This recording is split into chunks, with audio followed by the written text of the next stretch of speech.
Hello and a warm welcome to Federal Special Program Capital Beat. Tamil Nadu Chief Minister MK Stalin recently convened a conference of all opposition parties or the like-minded parties, urging them to work towards an India which is free of untouchability, which is free of injustice and exclusion, discrimination. In a way, he spoke about India, which is a country of justice, which is a country of brotherhood. This, in fact, is one of the main planks on which the opposition parties are trying to stitch a unity. On the other hand, you also have a massive outreach program with regards to BJP, for example, with campaigns like Gaon Chalo, Ghar Chalo. They already have a politics of beneficiaries. So it's the opposition parties' social justice versus the BJP's formula of social justice, where you heard Prime Minister recently saying that for BJP, social justice is just not a political rhetoric, but it is an article of faith. But as far as the opposition parties are concerned, they are hell-bent on demanding a caste-based census. So if opposition parties succeed, or if their plan unfolds as far as the caste census is concerned, can this send BJP into a tailspin? We're going to discuss all this and much more. I'm joined by a very special panel, Sanjay Rana, who's a political analyst and a BJP supporter too. Sanjay, thank you so much. We have Paul Divakar, who's a Dalit rights activist. Thank you, Paul, so much. We have Badri Narayan, who's a renowned author. Badri Narayanji, thank you so much. We have veteran journalist Sabah Naqvi. Thank you so much, Sabah. And we also have the MK spokesperson, Dharanendran. Thank you, Dharanendran. And I'm going to begin the show today with you because MK Stalin recently convened this conference on social justice. So my first question to you is that your demand regarding the caste census, were things discussed on this line? That from when will you unfold this campaign regarding the caste-based census? Because already, we hear the rumor, the murmurs in Bihar. No, I mean, we've been requesting for the same since 2014.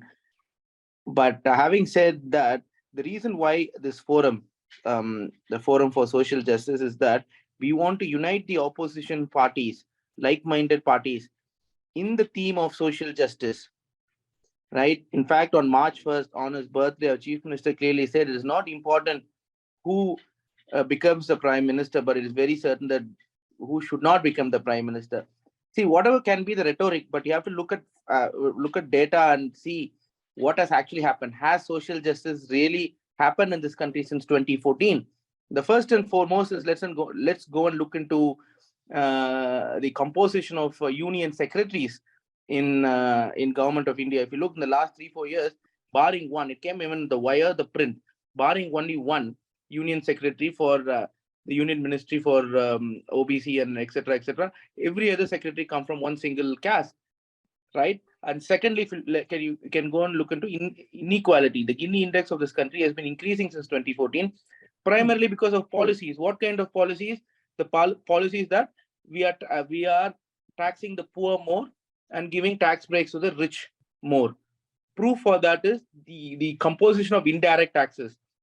Indirect taxes are those taxes the rich and the poor equally have increased from 40% to 60%, and composition of direct taxes have reduced from 60% to 40%. And we all know, from World Bank to OECD to most other developmental organizations, they always advocate for higher direct taxes, more so in a country like India, developing countries like India, because when indirect taxes are higher, then it naturally perpetuates inequality.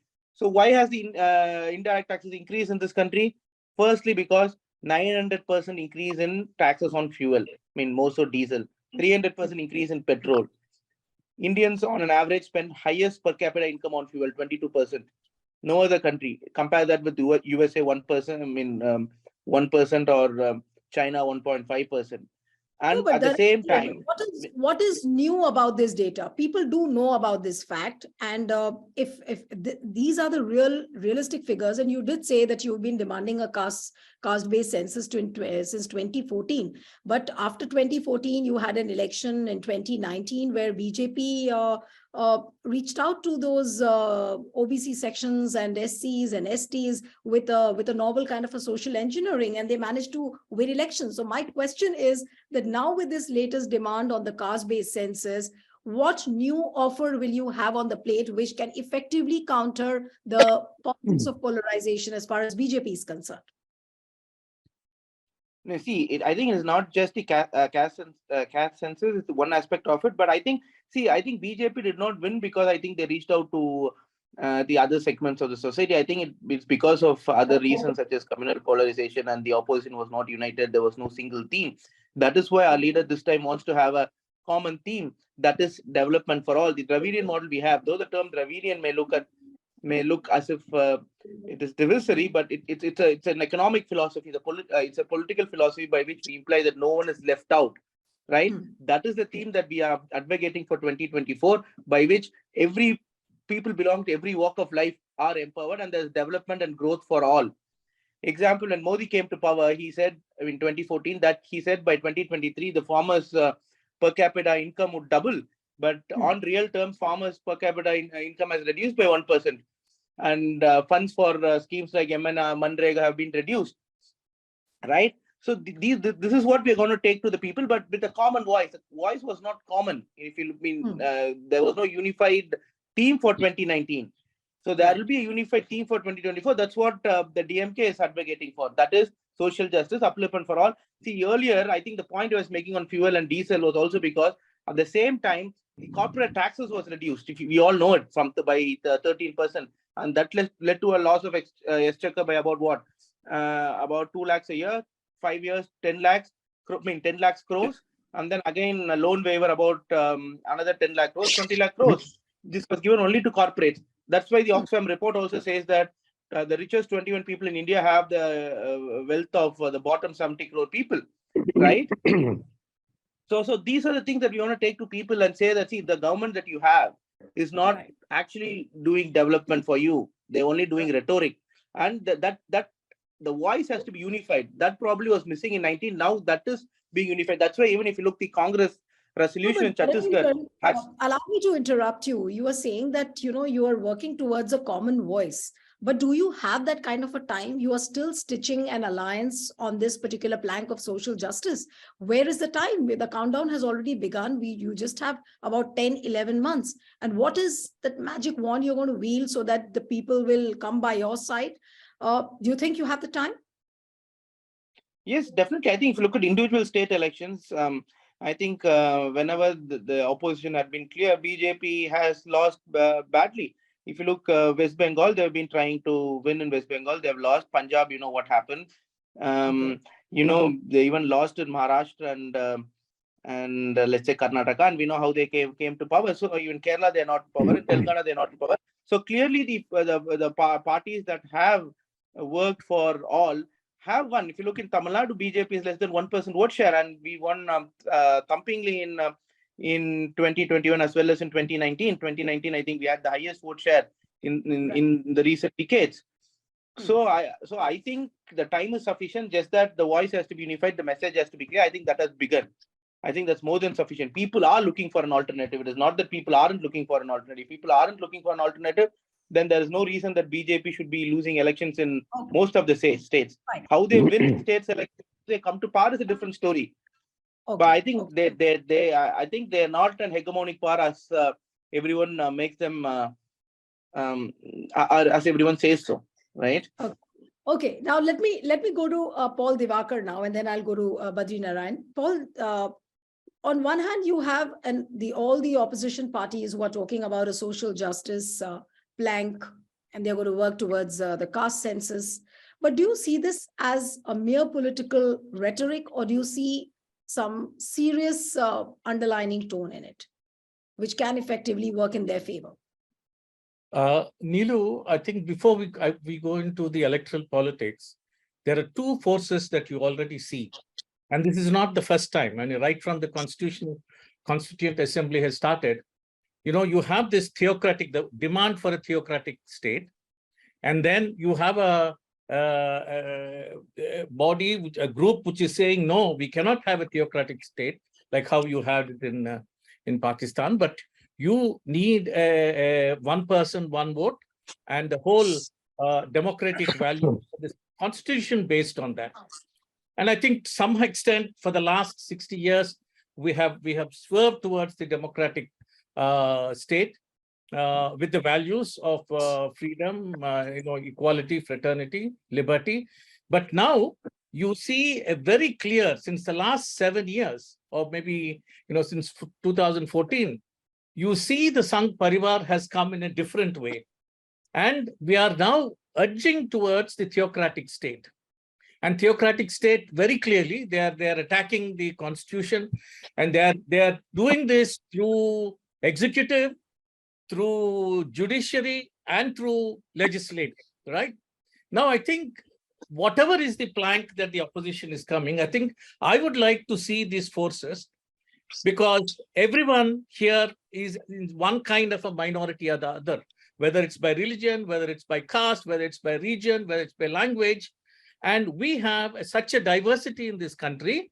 We just cannot afford to have a uniform, so-called the uniform civil code, which goes through a minuscule elite dominant caste in this country. That is not the situation. That is not our culture.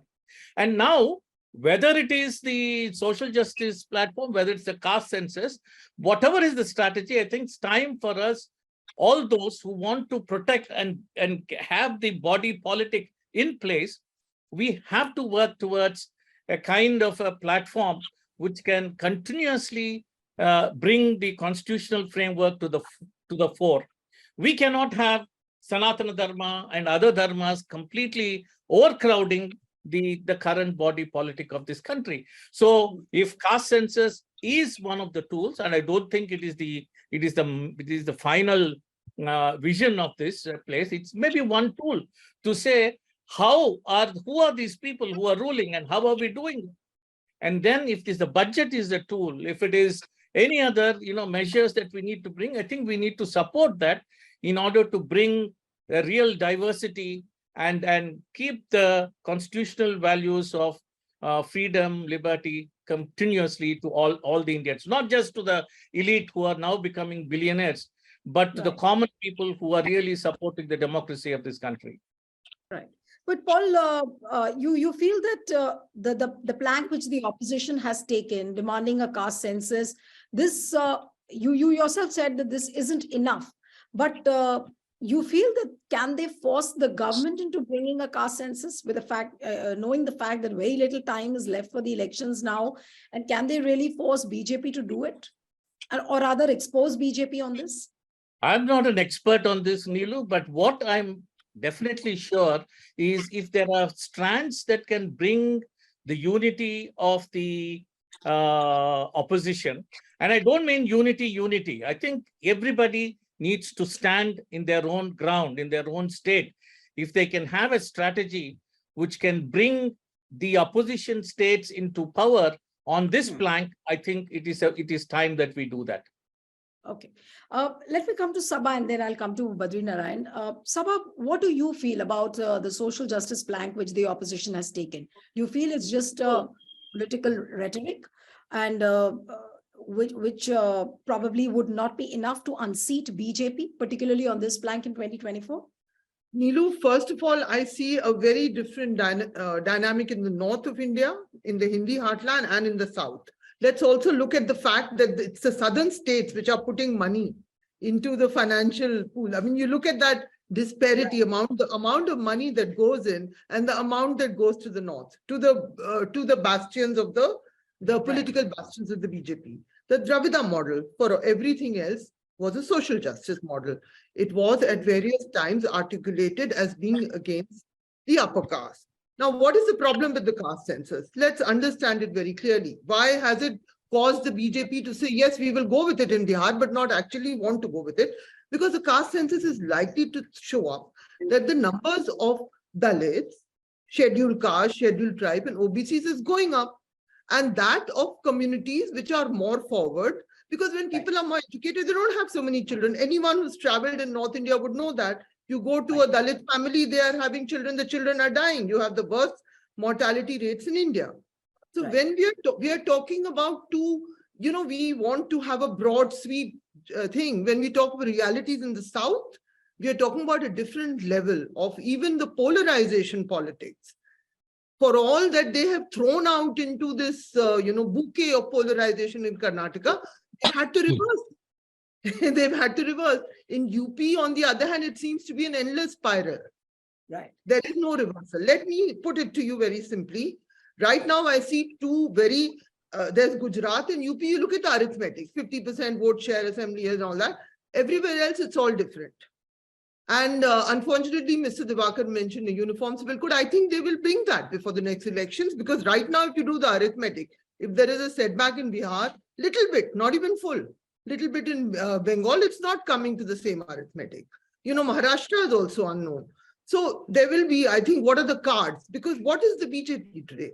The BJP gives ration. It gives ration in poor places. It has not been able to increase manufacturing. What is the problem with the caste census? That you have to say there is no caste division. You cannot reveal that the numbers of the upper caste are going down and the numbers of the lower caste are coming up. That is why the BJP chokes on it. What is the BJP plan?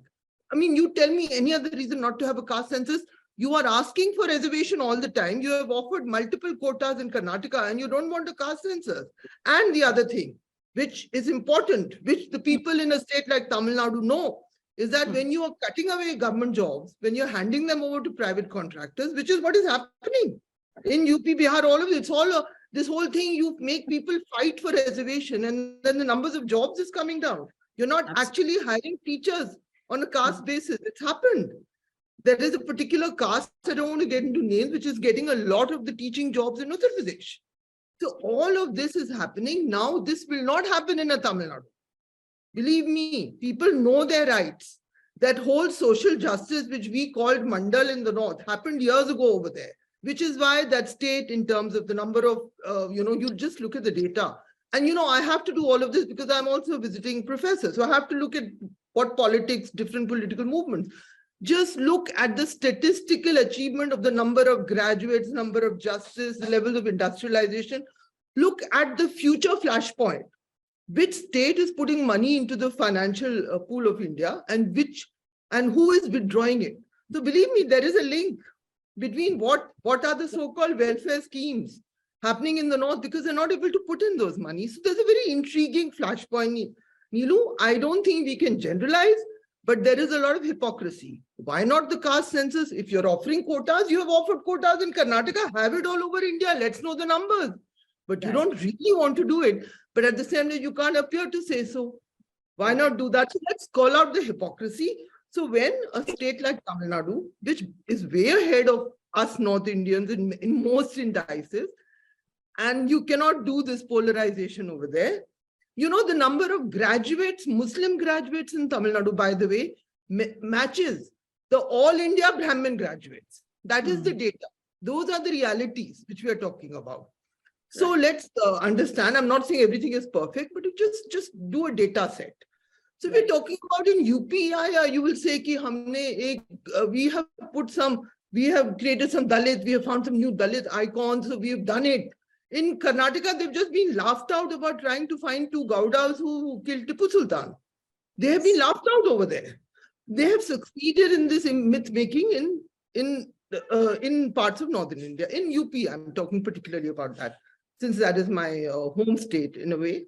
And I'm very familiar, but nothing is ever safe. So when the issues that you've raised, the ideas of social justice are varying, the impacts of polarization vary, but what you have today, after we have just gone through Ram Navami and Hanuman Jayanti, you have a media which says the Prime Minister is very popular day in and day out, very popular, everyone is saying Jai Shri Ram, Jai Shri Ram, Jai Shri Ram. That's it. Where is the manufacturing growth? What, Russian forever? Yes. Where is it? These are the things that I'll say, and I'll rest my case. Yeah. No, you made important points. And Bajrinaranji, I'll come to you and then I go to Sanjay. What Sabha said, that, there's a certain element of hypocrisy. Say, for example, BJP is wanting to introduce, or rather has introduced a 10% quota for the EWS. Now, recently in Karnataka, what they did, they weaned away the 4% reservation for the Muslims. They've bracketed them now into the EWS category. Now, how will this social justice plank unfold? When you talk of Congress vis-a-vis BJP, BJP has its own manifestation of a social justice, which they are promising. And you have a Congress and rather other like-minded parties, or what Stalin spoke about. That's another model of social justice. So but Sabha, I think, rightly pointed out that she said that, the degrees are varying in different states because obviously the factors are different, the demography is different. So how do you see it unfolding in the coming months as far as the opposition's plank is concerned? How will they really roll out the plan? Nilu, I think it's a very good question. The opposition is trying to polarize voters, especially the voters of OBCs and Dalit community on the issues of social justice. But the notion of social justice is the same, but the form of the social justice politics has changed. And they are dealing with the old diction of doing social justice politics, this opposition. And here they are going to lose the ground. Why I'm saying this. Old diction means the diction based on merely reservation which is linked with the caste census and all. But in the profile of OBC and the Dalit have drastically changed within 20, 30, 40 years. And what change has happened? One thing is, there are two things. One, and that's to make the space for Hindutva politics or BJP politics among them. And that is providing this space for the doing new kind of a social justice politics, which BJP is doing. What is happening? Two things. One thing is, among Dalit and OBCs, there is a urge of Hindutva have grown. The identity as Hindutva is also growing with the caste. Caste is there, but also Hindutva identity is there. And with this Hindutva identity, religion is not only is a dominating and oppressing object in the society, but it also empowering for Dalits. And they want religious dignity. And that religious dignity is going to be ensured by the Hindutva politics that, look, you are Hindu, you have a temple, not only Ram temple, you have Sabari temple. You might be knowing that there is a village near Banaras, which is Jayapura. It's the village which Pradhan Mantri Narendra Modi has adopted. And there is they have made a basti for a Mushars, Atal Nagar, that is called Atal Nagar. It's a very developed, developed basti of the Mushars.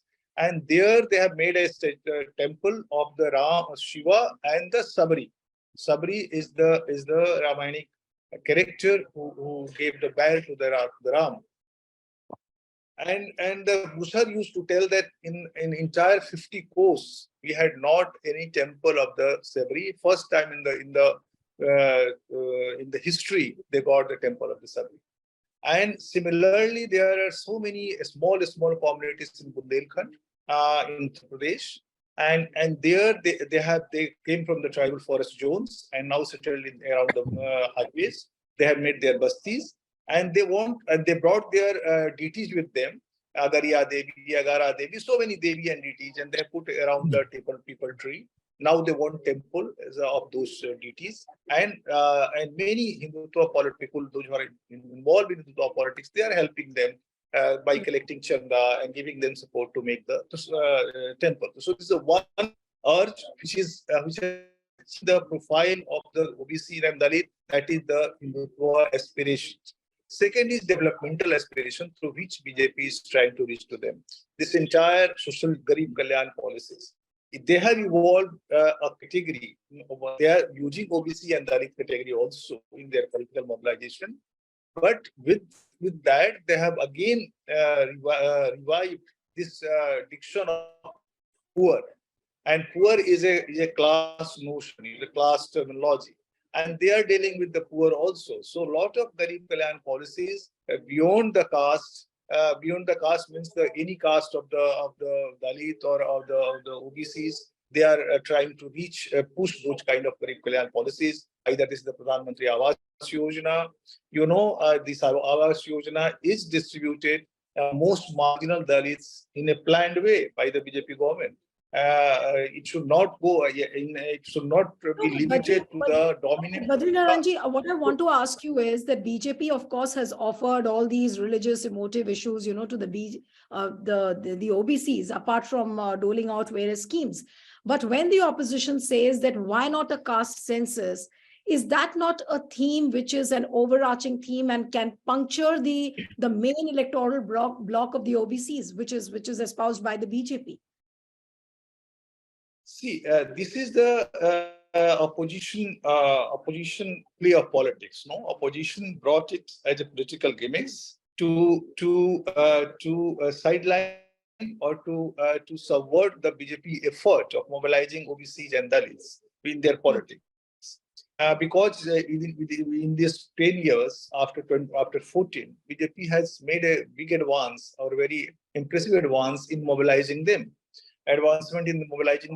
So this they brought as a political game, and this political game, one way it's maybe working, but BJP has to deal with this play strategy of the opposition with very cleverly, because it may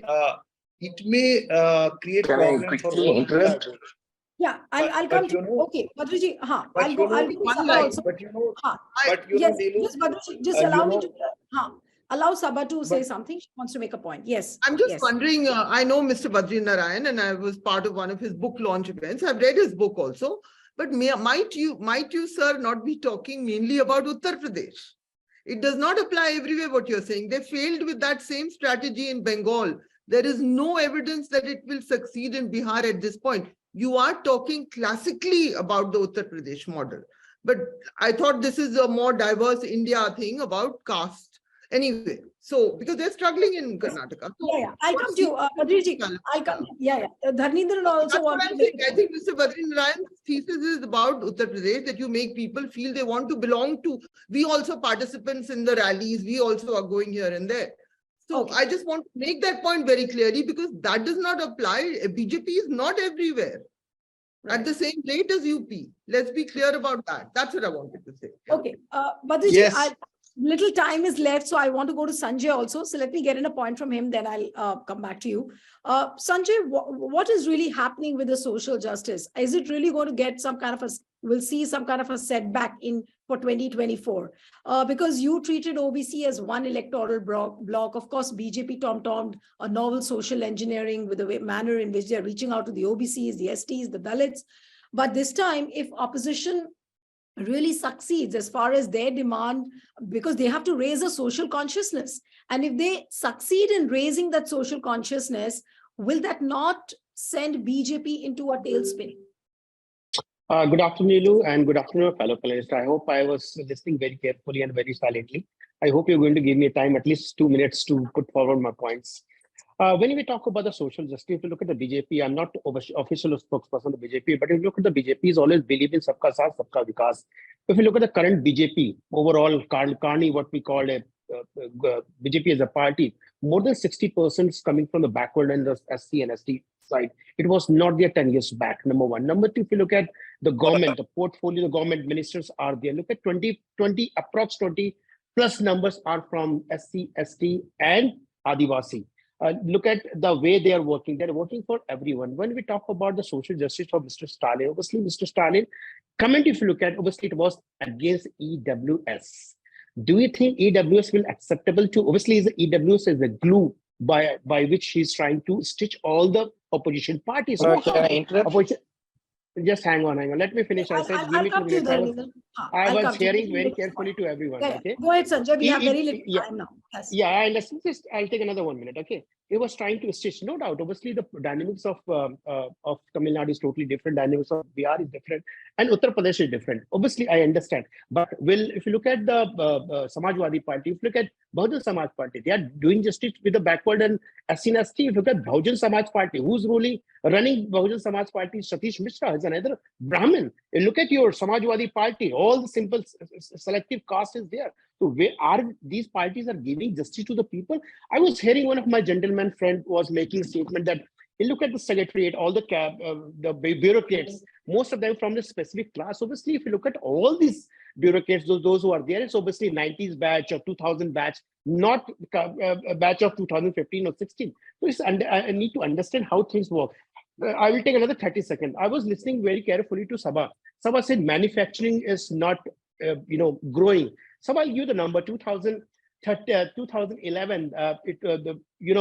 GDP contribution for manufacturing was $283 billion. $85 billion in 2030, it was gone down to 283. Look at the number, which is 2022 number I'm giving, $443 billion of manufacturing I'm talking about. You need to look at the contribution. If you compare with the GDP contribution, is totally different. Somebody was saying that southern states giving more money to India, I would say, financial help. Obviously, number one states is Maharashtra, number two is Tamil Nadu, number three is Uttar Pradesh, number four is Gujarat. It's a mixture of a state. Everyone is contributing as per their obviously strength. Obviously, as a body, That's India not is a body. You don't agree. No, I have very little time, so I'm coming to the point. Sanjay, my point is you don't worry that BJP will be exposed with the caste census demand of the opposition. I'm saying even if they don't bring in the caste census, but if they are able to, with a united opposition, if they go to the people and they raise the social consciousness amongst various sections, OBCs, Dalits, SCs and STs, that look, what is the government doing? Will it not be the end game of BJP's social justice then? That's no, absolutely. Yeah, just I'm finishing 20 seconds. Absolutely not at all. Because it's not making any major impact, because people of India understand very well who is doing the caste-based politics, who is doing what. Pradhan Mantri is absolutely for everyone. He's doing, he's helping everyone. He's for everyone. Simple as that. Sabka saath, sabka vikas. He's not looking for any specific caste or any specific religion. Somebody was saying that if you look at Brahmins and look at the Muslims, you need to have a statistics facts very carefully. If you can show me any statistics which is showing the Tamil Nadu Muslims are more graduate than the Brahmins, then absolutely I'll give you all the figures. So when we talk about obviously social justice, when we talk about Neelu, we need to think about everyone, whosoever is there in India. Okay. Yes, Varnidran, yes, coming to you. Yes. Yeah, so he actually said why we oppose EWS is for two primary reasons. The first reason is that reservation is not a poverty alleviation scheme. That's one. Number two, the whole thing EWS itself is gimmick because it is a way to increase the seats given to general category students. That's all, because the threshold is 8 lakhs. So 99% of the population in this country earn less than 8 lakhs. And the remaining 1% do not study in India. So basically, you're covering the entire spectrum of general category students, increasing 10% seats. If you wanted to actually increase 10% seats, then you have to increase for every category. You don't have the resources. Now you're only increasing for general category students by deviating from the law. That's all. That's about it. And another reason is he says we have launched so many schemes, Jal Jeevan, blah, blah, blah, blah. Most of the schemes have Pradhan Mantri, so on and so forth. But the contribution by the union government is drastically reducing. One example is the farmers, insurance for farmers. It used to be 49% from state government, 49% from union government, 2% from farmers. But now this year, Modi government has reduced it to 23%. So now Tamil Nadu has to spend about 26% more. So that costs us 2,000 crores. So since we have less time, I'll stop with this. If you want to. Yes. Okay, Badriji, you wanted to make a point at that time? Yeah, I wanted to say that whatever I was talking is not only typically for Uttar Pradesh, it is also for other parts of India, because this is the true way to doing social justice politics. One is giving them dignity, and other is giving them substantial help.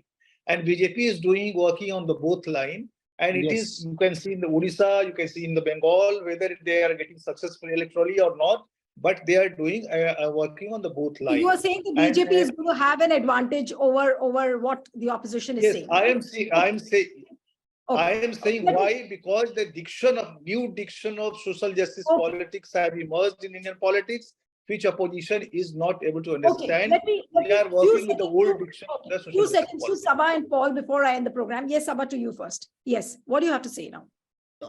I think look, the EVS quota was a backroom. What was reservation about? It was about giving benefit to people who have suffered historic discrimination. So it is a backroom ploy. So the BJP, whatever you might say, and even the data shows us that for all the claims in the UP election, for instance, disproportionately ministers, those who held power, were from the higher caste.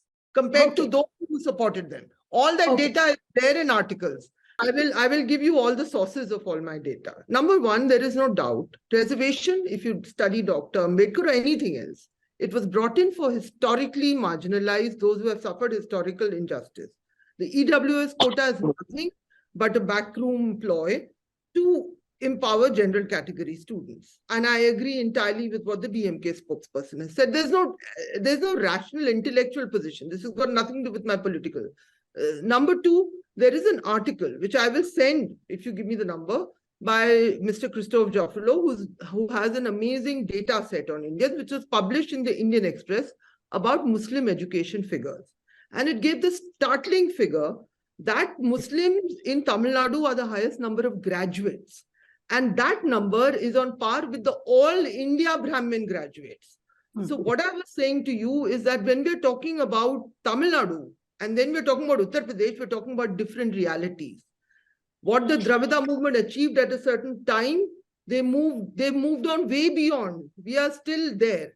I believe Mr. Badrinarayan has a point that about the self-respect point, that you include people through new devtas and devis and new temples and new icons, but there is no evidence that it will work everywhere. Right. It has worked phenomenally in UP. Even in Tamil Nadu, in Bengal, it did not work. With one particular, it was tried. They got one set of voter blocks. It did not work beyond that. In Karnataka, they have retreated on this narrative about the Gaudas who killed Tipu Sultan. So they retreated on that. There are instructions to the BJP not to push that. They even raised a demand to stop halal meat. They have withdrawn on that. So every place is not another place. Yes, I agree. What the RSS is doing, which is, by the way, controlled by upper caste people, is to tell others that they are also belong. And look at the Mr. Yogi Adityanath is a Thakur, your biggest state in India. He's a Thakur. Your Devendra Fadnavis is a Brahmin. I mean, don't have any illusions about what you're talking about here. Look at the ministers who won the CCC. I agree. The Prime Minister, let's put the Prime Minister in a different category. Nirmala Sitharaman, Rajnath Singh, what are their castes? Where is your authentic OBC? Where is your powerful Dalit leader? Where are they? So, I mean, and I'm not saying that they're in other parties also, in all the other parties. Can I just quickly add on? Yes. Once again, let me just get in a response from Sanjay Rana, because Sabha made a very interesting point that where is your powerful Dalit leader? Of course, you tom-tom about having 27 OBC ministers, 12 from SCs, 8 from STs, but where is one more thing? I'll add one more thing because I've analyzed it, Neelu. I'm sorry I'm interrupting you. They're very symbolic gestures. There will be a Dalit president. And there will be an Adivasi, wonderful woman who is currently the president of India, who often makes very interesting speeches. But I want to see real power. Where is the real power? Okay, Sanjay Rana, respond. Where is the real power of the Dalit? I'm coming to the point. If you look at the history from 1947, have you seen any Dalit president except one in Congress regime? Except one? Everyone was upper caste. Look at complete Congress history. Complete history. You'll find all the big peoples, all the upper caste, except few. And if you look at Babu Jagjeevan Ram, what was the treatment he got it? So you need to understand, look at the practical, whatever examples are there with us. Number one. Number two, when we talk about the social justice, I am with the social justice. Social justice not related to cause. Social justice for everyone. Whosoever is poor, we need to uplift that person or lift that community or that state to the level where we are. Number two. Number three, when we talk about the stitching all the opposition parties, look at our small parties. Talk about the Bengal. Somebody made the statement that BJP was not successful. Look at the number of seats what they had and where they are right now. Look at the MPs, number of MPs where they were and what they have right now. Coming to the Uttar Pradesh, or take it any state, for example, people are believing on the leadership of Mr. Modi, but they are believing on opposition leader. I am totally buying that people are still believing in Stalin, DMK. But if you look at the vote percentage, Stalin got approx 45.83% vote, and opposition got around 39.8379%. It was approx 6% vote difference. It should be more than that. Then I can believe, obviously, somebody's talking about social All justice India, and all. guys, sorry. You got Yeah, hang on, 37%. huge, sir. All No, India. hang on. You got 37% all India. Hang on. Did I say anything in between? You got 37%. I never. I didn't No. want to put that out there. 1 She's minute. raising a 6% valid is such point. a huge She's raising a margin. valid No, point. I'm- Let her respond to No, that. I agree. 37%, 30% one party. Any party got 30%? One party, obviously BJP. One party is the BJP. Talk about any other party. Talk about any other party. Even in talking you about won. opposition, I'm You done. won. No. Sabha, I'm But you asking. can't Sabha, you start come. arguments for others. Sabha. Allow me to speak. Give me You 30 won. seconds. I'll come No, to hang on. Yes. Last 30 seconds. Sabha, you're from Uttar Pradesh. Tell me, Mayawati ji. Look at the complete party of Mayawati. Who's driving the Mayawati party? Do you think really Dalits That's why it's and not the STs are working, driving? sir. No. That's why Hang on. It has become No, hang on. redundant. I'm Works coming for to you the only. second one. Arey Baba, It I'm coming only to the works second for one. you. Look at It doesn't Abhishek, work for Akhilesh Dalits Yadav. anymore. Look at Akhil. Allow me to finish, then you talk. No, Look I at am saying Akhilesh Yadav. I Only if agree you have with a name, of Mr. Yadav, somebody Yadav, then you'll get the higher post. Tell me who's the national vice president, how many candidates backward class got the ticket in the assembly election. Look at the Karni of Samajwadi Party. How many upper caste, how many backwards, and how many ST. You don't have a number, I give you the names of the people. Those I have. Please Okay, understand. When we talk about Let me go to Paul now. I'll come to you, Dharminder. I'll come to you. Let me go to Paul. I Paul, think I we can. really want to ask you. Yeah. What I really need to know from you is that opposition to social justice and the demand for caste-based census, can it be some sort of a game changer which can really puncture into BJP's politics of social justice? It is not about puncturing the BJP. I think what is fundamental is still there is a huge amount of practices of untouchability, exclusion, discrimination that is not just in the social, but it's in the land, it's in the market, it's in the economy, it's in the corporate. And I think somehow, as long as you're not touching it, just by Hinduizing or just by giving Dalit some kind of a small identity is really not going to do. The other day I was in a place called Kandukur near Mahabub Nagar, and there very clearly it was Ambedkar who was trying to, Ambedkar festival, which was trying to unite not just the Dalits. That principle has brought the several other castes, including Reddy and several other backward castes in the village together. I think one, you cannot evade the untouchability and still think that constitution can work. Two, one of the instruments could be caste census, which can really clearly bring about, and then let's talk about equality and not just give a name for some Dalits and say, okay, we you here. This has always been done. And the Hinduization has always been done. Why?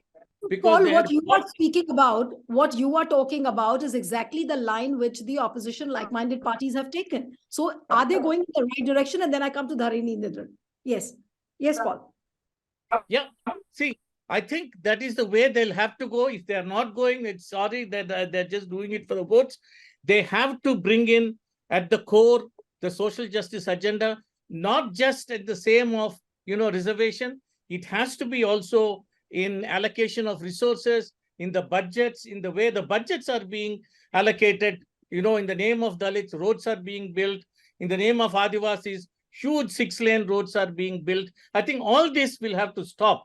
And therefore, it may start with the caste census, but it has to go much, much more deeper as they go on. Okay, so on that note, Dharminder, I'm going to come to you now that whatever alliance you are trying to stitch on this plank, the beginning looks all right, as what Paul is saying, that of course, caste census is a good beginning, but this is not the end. But still, your unity on caste census also looks very amorphous. We don't see a certain kind of a coherence which is needed, given the fact that you have very little time by your side. Forget unfolding the caste census, because Manoj Jha, I was reading Manoj Jha where he said that boycott the census if there is no caste census. That is a kind of demand he raised at the Monday meeting, which was there in Tamil Nadu. But the point is that what is your roadmap for stitching up the alliance, for taking the social consciousness to the people? See, Caste census is very important, but I think that's not the only issue, because BJP as such, we're very sure that they don't want a caste census because that's a philosophy. But having said that, Modi came to power in 2014 in the name of Gujarat model. Right, in 2024, we are looking to form government in the name of Dravidian model. What is Gujarat model? It's a fake model. Look at the graduate enrollment ratio in Tamil Nadu. It is 51%. What is graduate enrollment ratio in Gujarat right now? 25%, nearly half. What is What is the vision 2035 of national education policy? That is to have 50% GR in India, more so in the Hindi belt. So what Modi government wants to achieve in 2035, Dravidian model government achieved in 2011. Enrollment rates of girls in high school, Tamil Nadu is 95%, Gujarat is 45%. Poverty rate in Tamil Nadu is 4%, in Gujarat is about 20%.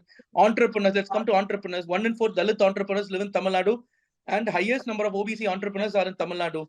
Right. Even if you look at industrial growth in Gujarat, its factories are concentrated among handful of castes as well as in 2 or 3 cities. In Tamil Nadu, spatially distributed, as well as there are small, medium entrepreneurs higher in number. So what Tamil does Nadu it show? has It's achieved, equitable model. So but this is what we are going to say to people.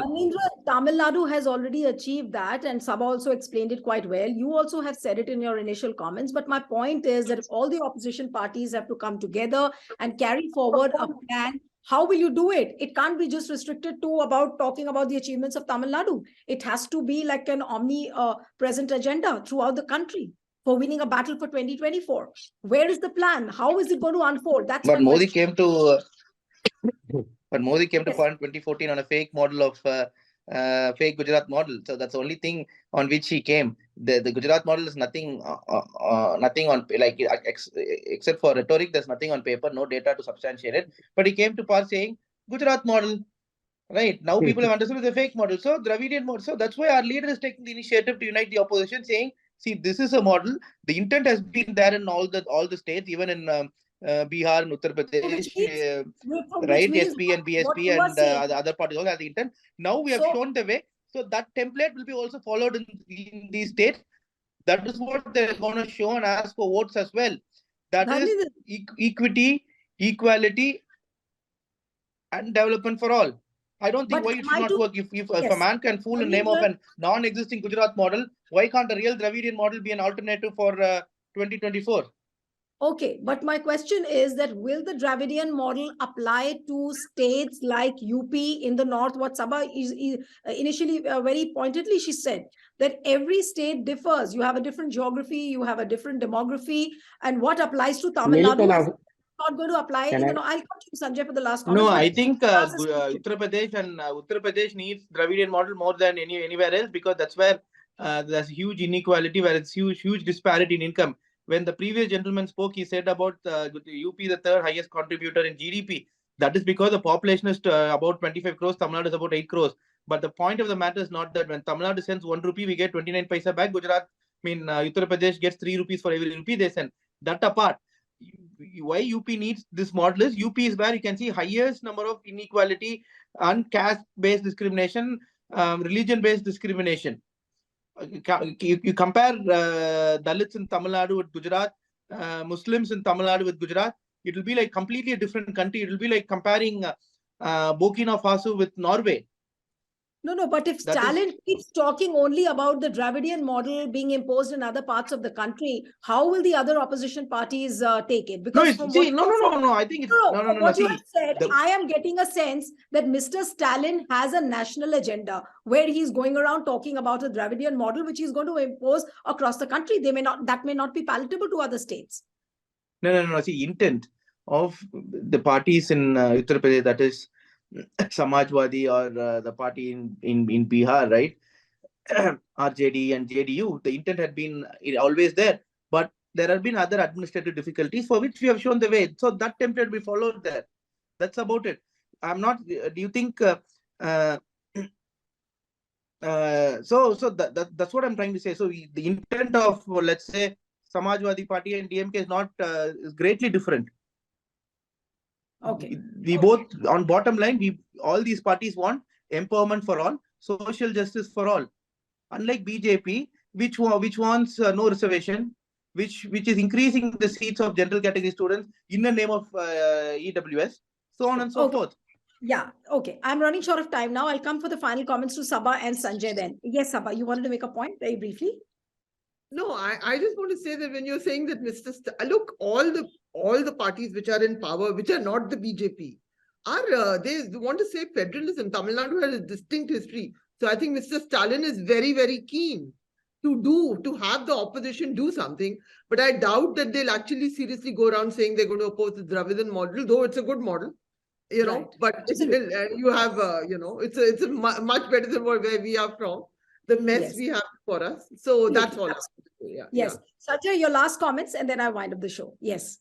Thank you, Neelu. First of all, I would like to convey a message to my friend who's from Tamil Nadu. Any model which is good for the country, it is beneficial for any state, we should adopt it. Whether it's the wind model, whether it's Gujarat model, whether it's Bihar model, doesn't matter.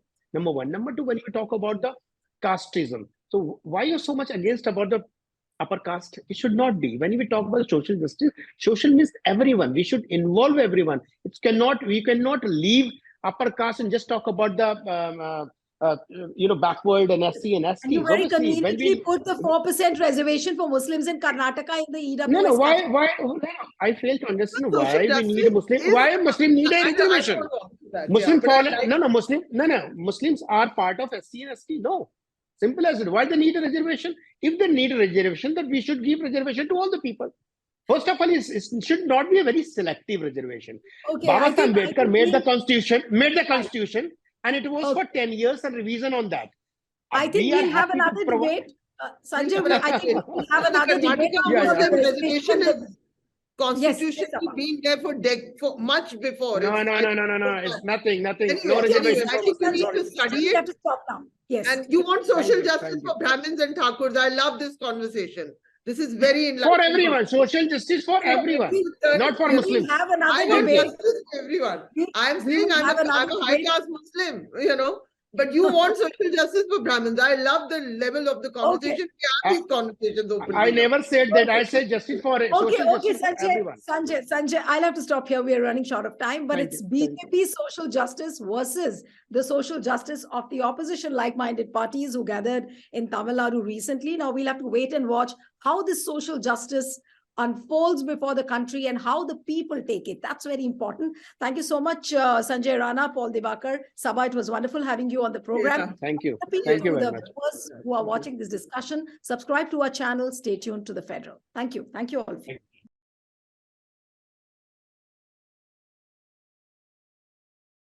Subscribe to the Federal's YouTube page for more interesting updates.